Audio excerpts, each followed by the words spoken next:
Fam.news. He was making over $1 million a year as a salesperson and left that job to start a company that you know as Bedgear. The bad boy of bedding is here. CEO Eugene Alletto, and the Fam podcast starts right now. Hey, are you a mattress retailer looking to supercharge your business? Introducing Podium, your secret weapon. I use it. I'm a huge fan of it. And with Podium's AI-powered lead conversion, you can engage with customers in seconds via text, making it feel like they're talking to a friend. But hey, that's just the beginning. Podium offers texting, payments, reviews, website chat, and more, all in one place.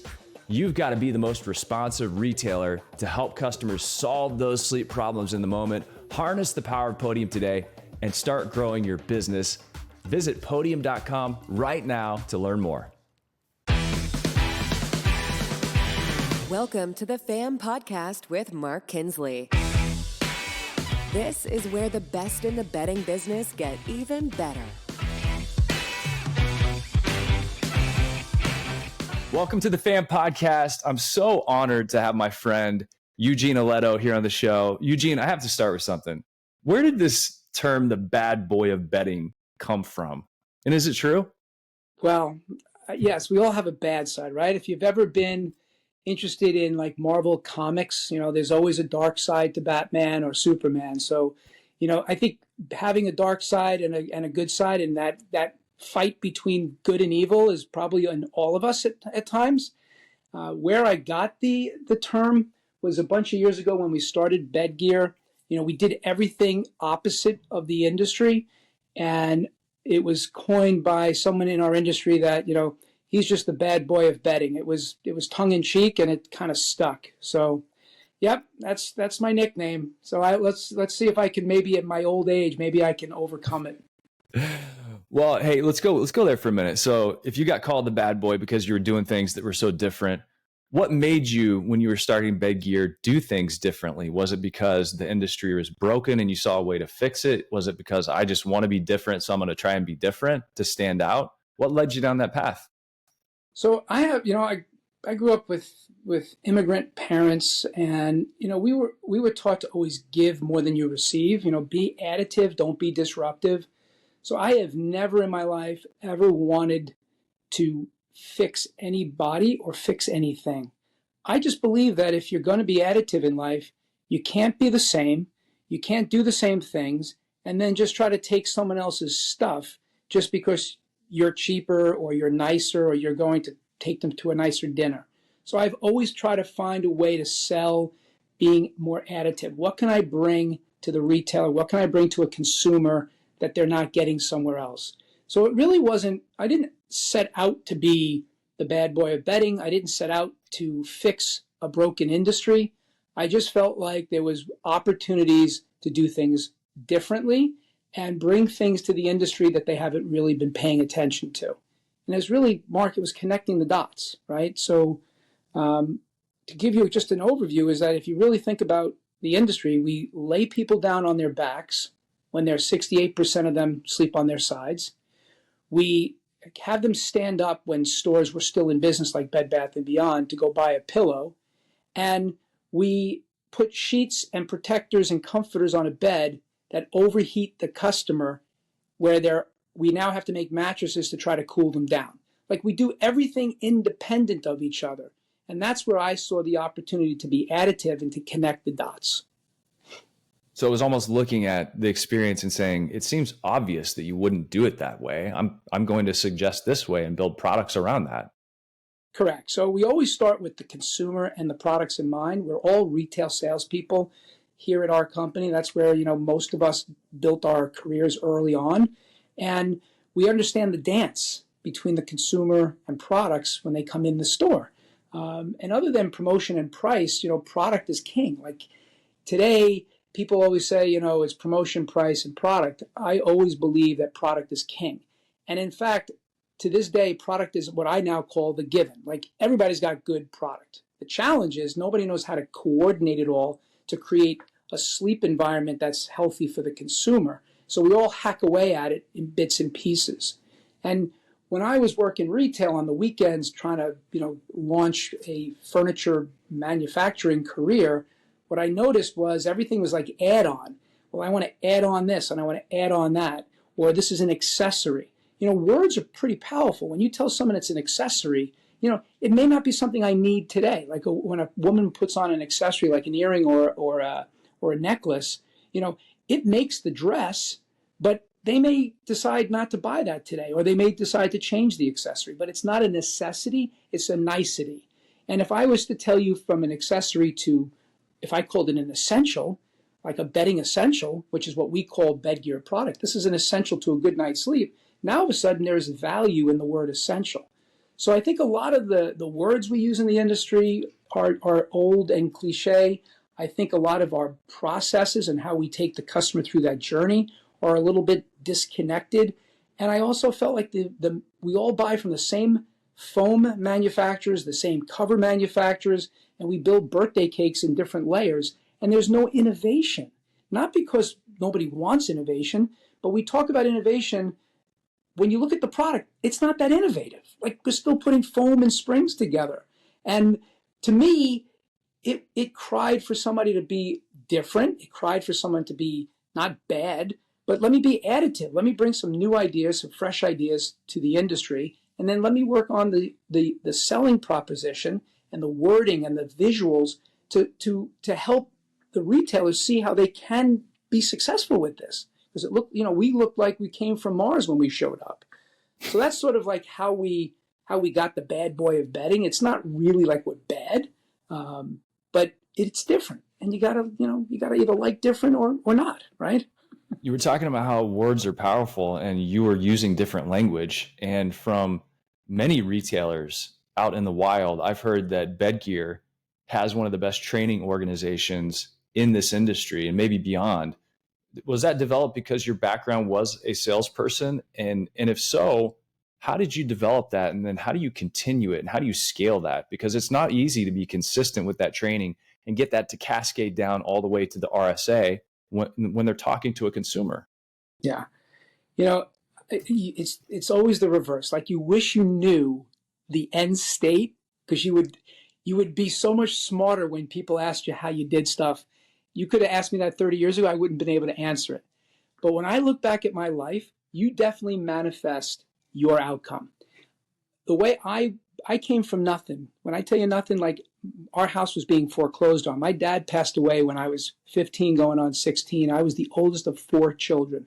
My sister was literally just turning 3 years old.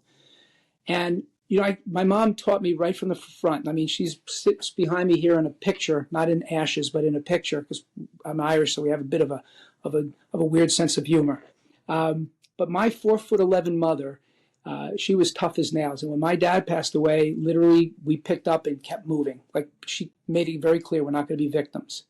And why I bring this up to you is because when we were younger and learning how not to be a victim and always do what I do today, it all came back when I was 15 years old, and remembering the journey that I was on. I look back now, I'm like, now I know why I do these things. So when you ask about education, it's the single most important thing, and it's the first thing that gets cut by every major retailer and every major manufacturer. When things get tough, people try to cut back on advertising, and they cut back on education. And those companies typically suck wind and either go out of business, or they're the last ones to come out of the recession. We double down on both. We spend more money on advertising than anybody in our category, right? Nobody spends money advertising any brand of pillow sheets and protectors. Now we have mattresses thanks to pillow sheets and protectors, but we actually spend money on advertising.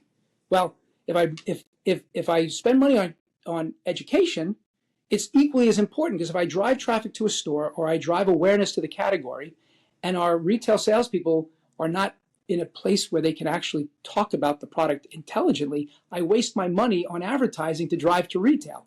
So we had no choice. But when I look at my career 30 years ago, what differentiated me wasn't my personality.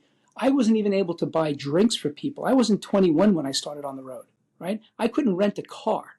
My first employee I hired, her name is Linda Baker. She's still here 31 years later. She's finally going to retire part-time. And her number one reason for being hired, and she'll tell you this if you ask her, is I couldn't rent a car and I couldn't buy a drink for a buyer. So I used to go travel with her because I couldn't do both. Now, what gave me the right to win wasn't my personality. It was actually my education. I poured my weekends, every weekend, Saturdays or Sundays. I always picked one day and I would travel to retailers and I would talk to the salespeople and I trained them on leather. I trained them on fabric. I trained them on case goods. And the coaching network or the coaching tree that I created is what I now, you go to stores, they know me in Florida, California, because people move. Retail salespeople move all over the country. And when they're like, wait a minute, I remember you used to sell leather. You had Leather Trend, you had Brookwood Upholstery, you had Legacy, you had and so all of that education is what propelled my entire career. That was my calling card. So it was natural for me. I didn't know this until you asked the question, but it was natural for me to have an education built in to Bedgear's, future state. And so I just had to go find some rock stars, people that are passionate about educating and don't want to be salespeople. Because the problem in all these companies is they always tie it back to sales and they don't keep it clean. I have totally separate education department and sales department, and they report to me independently, as opposed to having my education department report into my VP of sales. It always gets muddied up. I want them to work pure education. And it was a necessity because I had a unique product, I had a unique value proposition, and I had to manifest how the consumer was going to actually embrace our product. But I couldn't leave that to just advertising. I couldn't leave that to a retail salesperson who thinks I'm from Mars. I had to really dedicate the time to education and training. So it was a long answer to a short question, but it's been going on my entire life. Like, education is everything, right? So if you're spending those weekends, one day during the weekend, every weekend, going out, educating yourself, and then turning that education into training. And I've heard that one of the best ways to learn is to teach. It sounds like you were out teaching people.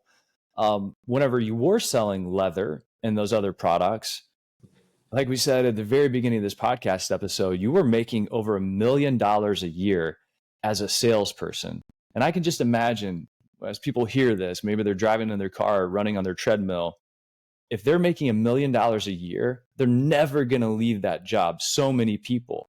So paint a picture for us. When was the moment, or what was the moment, or what was the tipping point where you decided, I'm going to leave a job where I'm making multiple years in a row, by the way, over $1 million a year, and I'm going to start my own company, and I'm going to start a company that is in this category with this product? Walk us through it. Yeah. Again, it actually still gives me chills. And, just when you phrase it that way, I'm not going to lie, like, it makes me very emotional to think of my journey coming from literally nothing to making $1 million. So it's a lot of money today, right? Like, when I worked retail sales and I worked wholesale sales and I worked 80, 90 hours, which I do today, but just in a different capacity, I can honestly tell you that optimizing your time as a salesperson is everything. And how I was able to do it was I optimized my time. Salespeople don't create business plans. They just sell. And if they're $1 million writer or 2 million or 3 million, they could still make more money if they actually had a business plan for the million or 2 million or 3 million. So walking you through it, like, literally, I remember the first customer. I remember the first sofa that I sold. Like, I could spend an hour just on that question, but to give you and the audience a bit of an understanding, I didn't even have money for a car. I borrowed my girlfriend's father's extra car. It was a Park Avenue Buick. It was in the 70s, so you know the size of that car and the gas. I'll give you one stupid story. So I was on 3rd Avenue in the Bronx, calling on K Rose Furniture, right? The best Dominican food you've ever seen in your life. It's teeming with people. If you've never been to the Bronx as a salesman, like, I was literally, at this point, I was 23 maybe, and it was like boom boxes and people, selling shit on the streets, and I'm navigating, and I found a spot right in front of K Rose. I was like 3 car lengths. I was so excited because sometimes you got to park in like shitty areas, and God forbid the car has a busted window or a blown out tire, or the car's gone. Not even my car.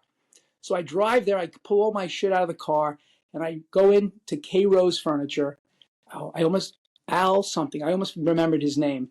And he was a big deal he was next to another big store. You could spend like all day on Third Avenue, by the way, back in the day. So I get in the store. I'm so excited. I got a spot. I get out of the car. I pull all my stuff out of this big trunk, all my swatches. I bring them into the store. I'm there for like 2.5 hours. I get a nice size order. I'm super excited. I come out to put my shit back in the trunk, and I can't find the keys. And I realize I left the car running for 2.5 hours on Third Avenue in the Bronx, where I normally try to like get a spike so I don't get the car stolen. But meanwhile, it was not even touched, and it was running the entire time. So why I tell these dumb stories is because the humble beginnings are critical to your success. Like understanding all of that and like where you came from and never forgetting that is what propels me to this day. So my journey was kind of crazy. So I was doing wholesale furniture, and I got it to a pretty good scale in terms of the customer base, the types of products. And my first understanding, it was like, there's a lot of stuff you got to be able to do when you're doing big volume. So in addition to hiring Linda for her license and for her ability to buy drinks, I turned her into customer service. So I had her taking all the phone calls, writing all the orders. I would write stuff on loose leaf paper and bring it home to her, and then she'd do it and deal with the factories. And then we got into selling containers from Mexico, and then Mexico moved to China. So I learned all about how to move factories from one facility to another. So she was cubing out all the containers for Macy's, because Macy's at the time didn't even know how to cube containers. I was selling Macy's literally containers worth of case goods, and we were doing all the cubing on a spreadsheet and sending it to the buyer. So that's how we got all this velocity going.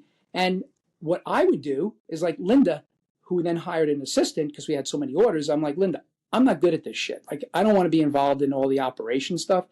I'm good at selling and telling stories. So I literally got on the road, and I would just go and do sales training 6 days a week. And I would go see the buyer, and then I just go to the floor. And so why is that? Like, that's when I'm sleeping, this is how I thought about it. It's like, if I can get all these salespeople to understand my product and how to position my product to the consumer, I can go to bed, or I can hang out with my kids on a Saturday or a Sunday, and they're going to go out and sell for me like it's my stuff while I'm hanging out on my day off. Like, who wouldn't dedicate time to a retail salesperson who's crushing it, killing themselves, working nights and weekends? Like, I did that. It's freaking hard, right? So they deserve the effort you put into them.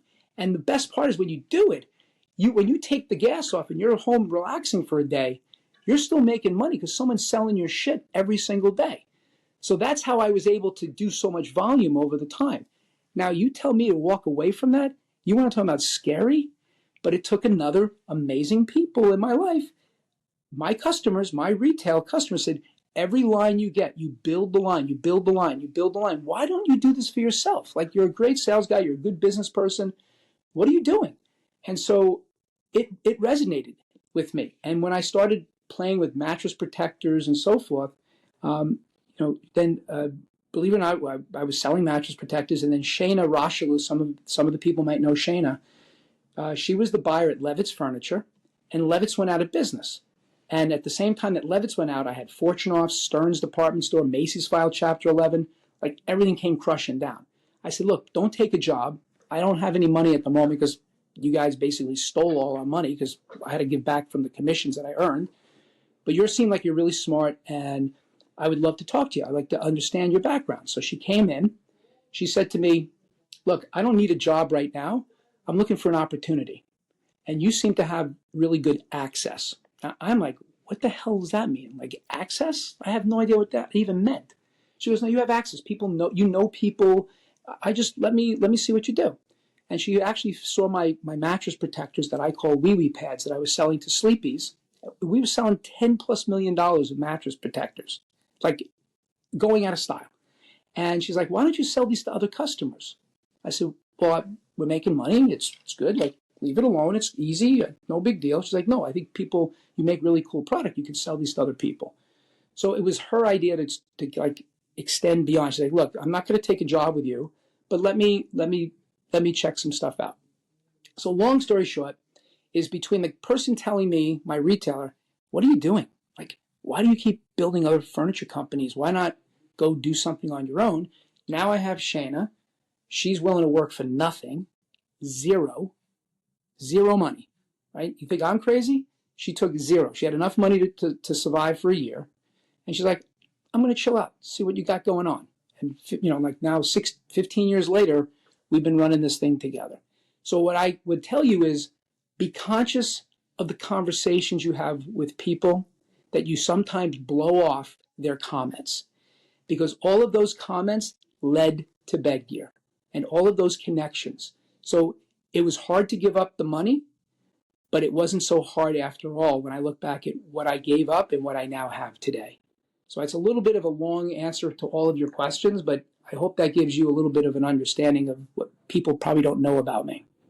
So were you able to transition out of your existing business and over time let the leather, the case goods, all of that go as you ramped up Bedgear? Yeah. So the nice thing is, I was an independent rep. So it wasn't like I was working for somebody. I was just, given a bag of tricks and I was still selling stuff. So I had a bit of a backlog. This is a funny story, but Legacy Classic Furniture, I was one of the four guys that left another company to start Legacy Classic. They're still in business.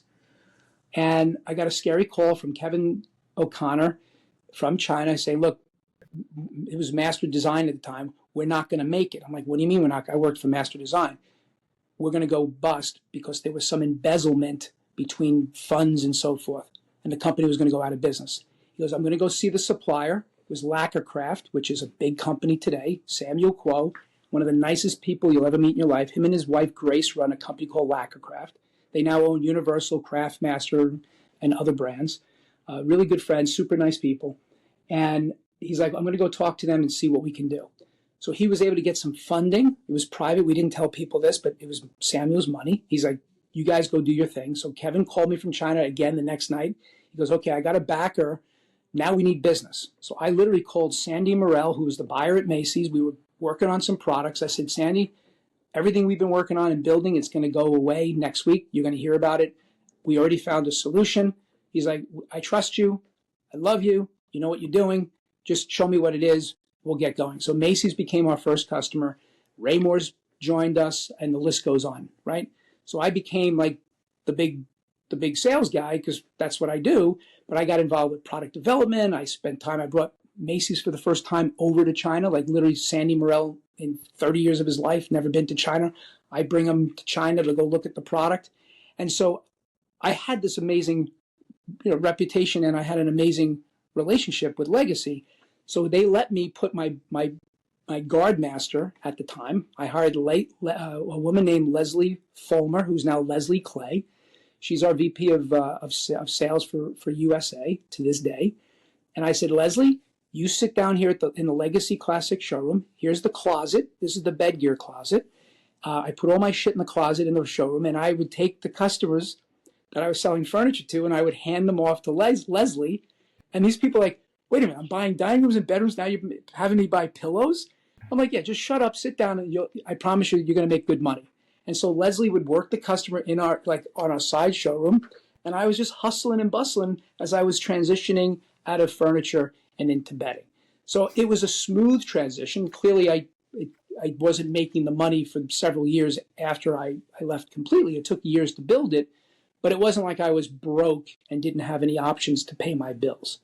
So that's how I transitioned it. And I would tell you, Mark, that most of us listening to this podcast, there are a shit ton of verticals that are close to what you're already doing today, like what you're transitioning from, like, right, running a mattress brand as a CEO, being a marketing guy at Liggett & Platt. Like, you haven't gone that far off the range. Like, you're now doing the FAM, you're doing your Sleep Summit, your Dream Camp, but you're trading within the same comfort zone. So all of us have a tendency not to go off doing some crazy thing. It's typically within similar verticals that are somewhat similar to what we've done in our past. So this wasn't too far off of what I've known, right? Make sense? It does make sense. We're talking with Eugene Alletto, the CEO of Bedgear. I put an emphasis on the T there.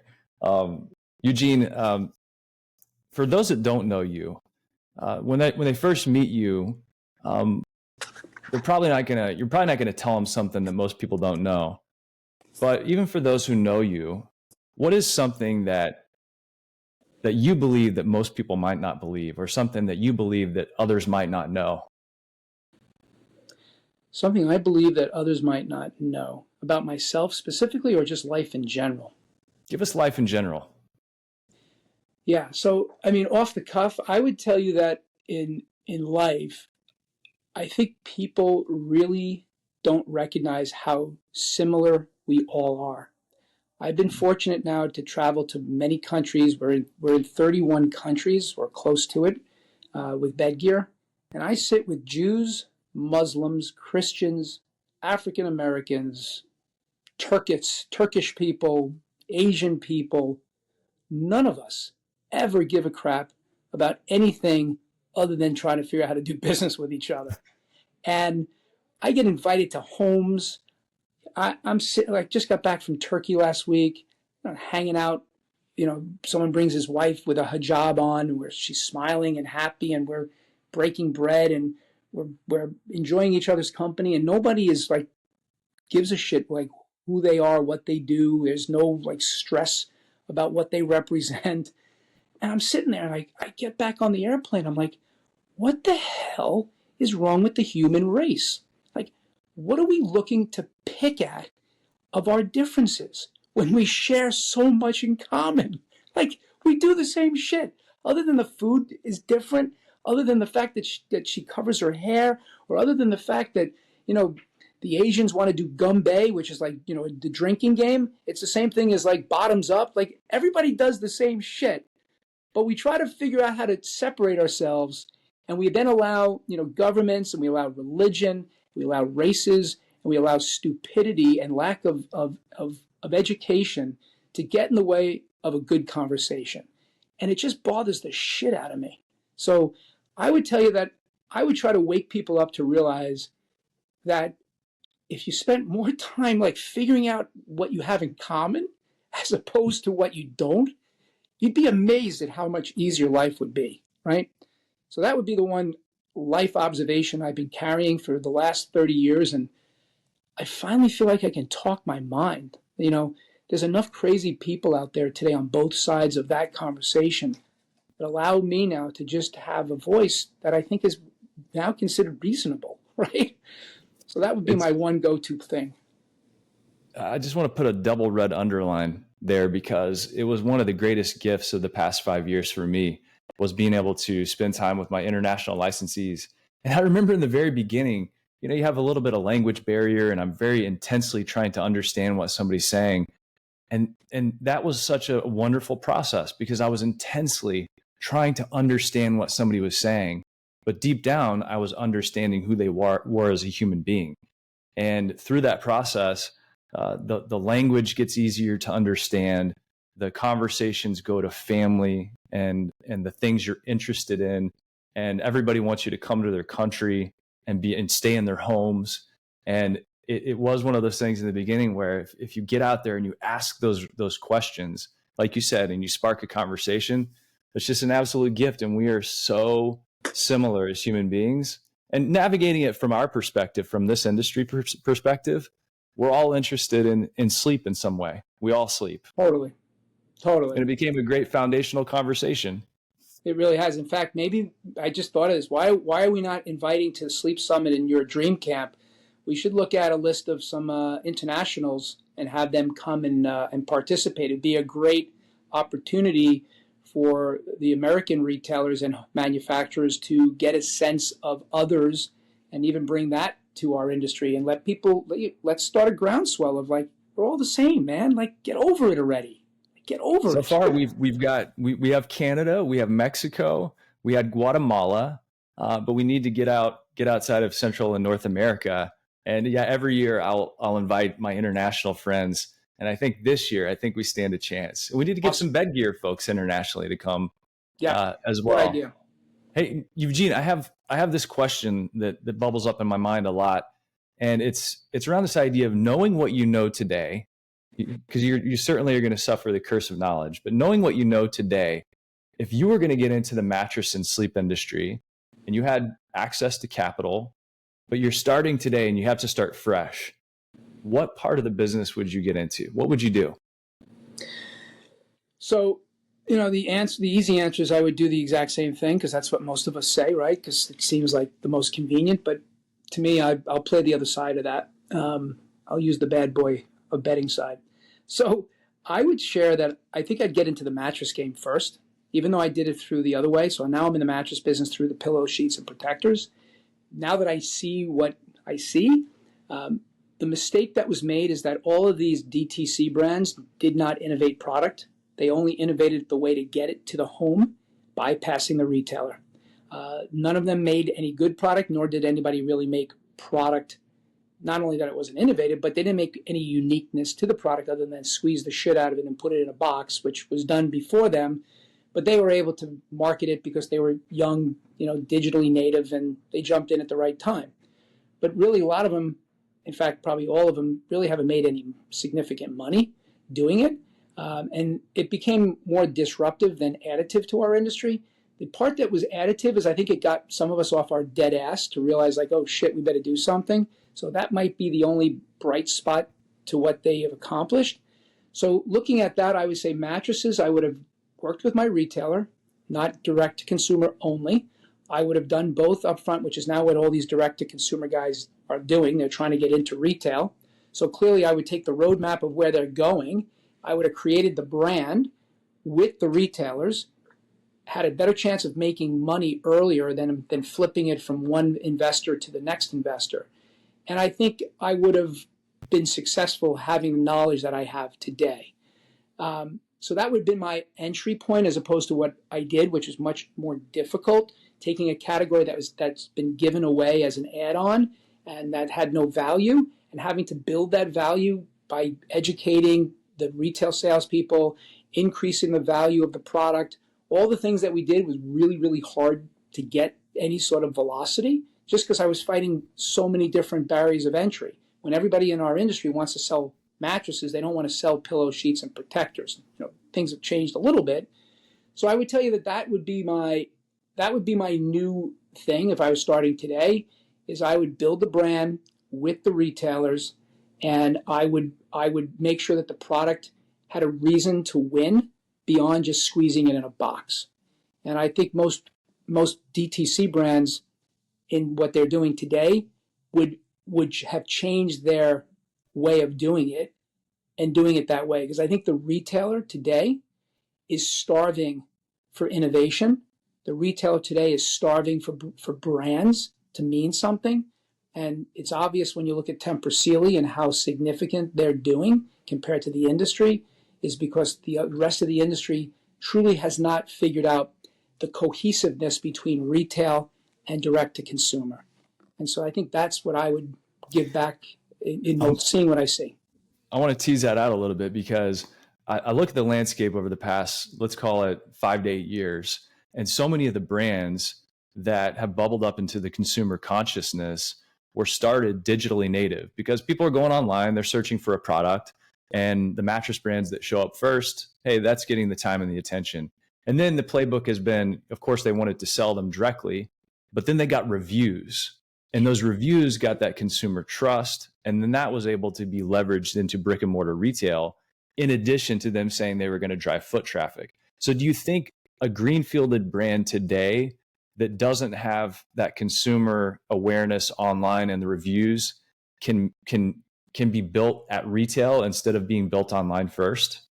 Yeah, so that goes into like this whole private brand and private label, because I think first define that, right? So what you're describing in a lot of ways is like a private brand or a private label. Private meaning nobody actually knows what the hell it is what I call private. Label is different than brand. Like a label you could slap on anything and you could put anything inside of a mattress or a pillow, but it doesn't mean anything. It's just a label. A brand has a promise, right? And this is what I've had these discussions with other people that, it's like, oh, Bedgear is not a brand. Well, we have 225,000 reviews. We get 7,000 reviews a week, 7,000 a week. We get 5,000 emails a week that opt into our marketing.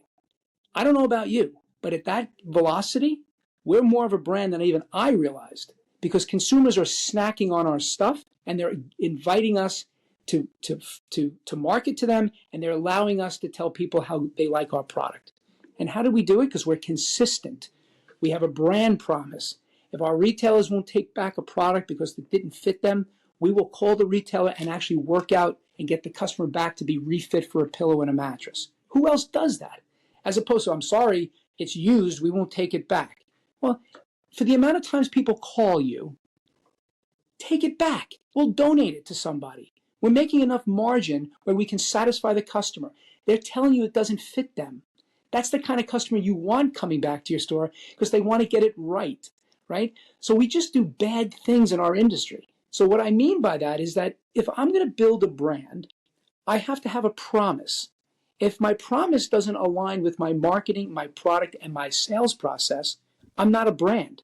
I'm just a salesperson. I'm a wholesaler. So I always like to tell people, Bed Bath & Beyond, the thing that's being read in Harvard Business Reviews or studies that they'll do, it's been said 100 times already on the Wall Street Journal. They failed because of their private label and private brand strategy. Target is now bringing brands in to pillows and so forth. Walmart brought Tempur-Pedic pillows into Walmart. Why are they doing this? Because you can't have a label that a store has without a brand that creates the umbrella and the promises. So some customers may trade down or trade up to a private label because it's good enough for what they want, but you need to have that balance. So in our space, it's relevant because people are like, oh, I just buy pillows, I'll put my own name on them, I'll buy sheets, I'll buy blankets. So think about ingredients marketing. You get into a Mercedes and you look on the speaker and it tells you it's, Olds and Bang or Bose or whatever, I was going to say JVC, but that's when you had the old, jailbreak radios you used to pull out. You get into a Porsche, it says Bose. So if you talk to the CEO, which we've been fortunate enough to work with the CEO at Porsche when we built the M3, they were like the impetus of how to get that thing going for us. I asked them, I'm like, why would you put the name Bose on your speaker? Even if they make it, like, who cares? It's a Porsche. It's a $200,000 911. He goes, what do people know about me when it comes to audio? I'm a car company. We make the fast cars, the best cars, performance cars. We want to be with the best products. Bose makes a far better product. Why wouldn't I want to tell the consumer that? So, but my retailers, your retailers, they're like, no. It's got to be all about our brand. Well, if you're not known for 200,000+ reviews on $200 pillows that people love, why would you want to scrape all of that to have some white label generic shit that nobody knows you for? Like, if Porsche did that, there'd be no Porsche. So I would love to just wake people up to realize that it's a strategy. You have to have a blend and you have to have a plan or you're going to fail. It's just that simple. So, I take your question more as private label, private brand, and how to start something is become guilty by association. And if you look up if you just go look up ingredients marketing, the whole world has been doing it for years. Our industry doesn't even understand how to adapt that. So I think our industry has the opportunity to do ingredients marketing and start to develop a plan and a strategy on how to go to market, right? So that could be, if I started tomorrow, this is how I would think. It may be a different widget, it may be a different product, but I am not going to come out with the same shit at a lower price. Like, that's just dumb, right? Because now I'm only going to get so much business from somebody and I'm going to lose to somebody else. So that's how I like to think about going to market strategy is, how am I going to be additive? How do I become guilty by association? Like, what do I want to be associated with? And then is my product, do I have a right to win? Like, what's my right to win? If it's just pure price, then you better be a manufacturer, not some import guy from China that's just going to sell it for 5% over cost and until you can't. Like, that's just doing business. That's not building something, right? You want to talk about the ultimate in ingredients marketing? It's a product that you and I are both passionate about, the mountain bike or cycling in general. I mean, you're talking about, Fox forks and all the different, all the different parts and pieces are what give that bike value. The componentry set, Bingo. Everything that goes into it. That's what gives it the value, not just the frame or the manufacturer saying, this is a Schwinn, this is a Giant, this is a Pivot, this is a, Santa Cruz. Like there are steps up, and that's what makes it more expensive. So we should look this up. I want you to go Google this or put it into ChatGPT. Ingredients marketing. Yep, it's a thing. It's a thing. Hey, you're a thing. You're a big deal. You're a great friend to so many people in this industry, including myself. Thank you, Eugene, so much for coming on the Fan Podcast. I know if people want to connect with you, they can head over to LinkedIn, where they can find out more about you, more about Bedgear.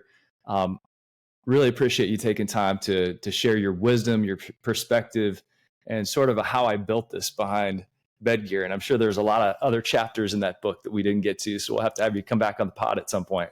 Absolutely. And I just want to, shout out to you, Mark, for what you do for our industry. I'm delighted to see your journey and the fact that you were willing to leave jobs just like me to follow your passion. And I would encourage all of us to recognize that the sum of all of us together working diligently to help consumers see the value that our industry has is to please think about your business. Be innovative. Be additive. Don't be disruptive. Don't just look to replace something else with something cheaper. Push the envelope. Bring us new ideas. The retailers are desperate for it. The consumers are even more concerned about it. And remember, we don't have to be all the same. It's okay to be different. Don't hate on people because we're different. I've lived my whole life different, and I know what it feels like not to be loved at times. But it's okay to be different, and let's enjoy each other. And I look forward to seeing you at your Sleep Summit and Dream Camp. Thanks, Mark. Thanks so much, Eugene. If you're listening here on Apple Podcasts or Spotify, be sure to give us a thumbs up or a like. Share this with a friend. I have thoroughly enjoyed this, ladies and gentlemen. My friend Eugene Alletto. Thanks again.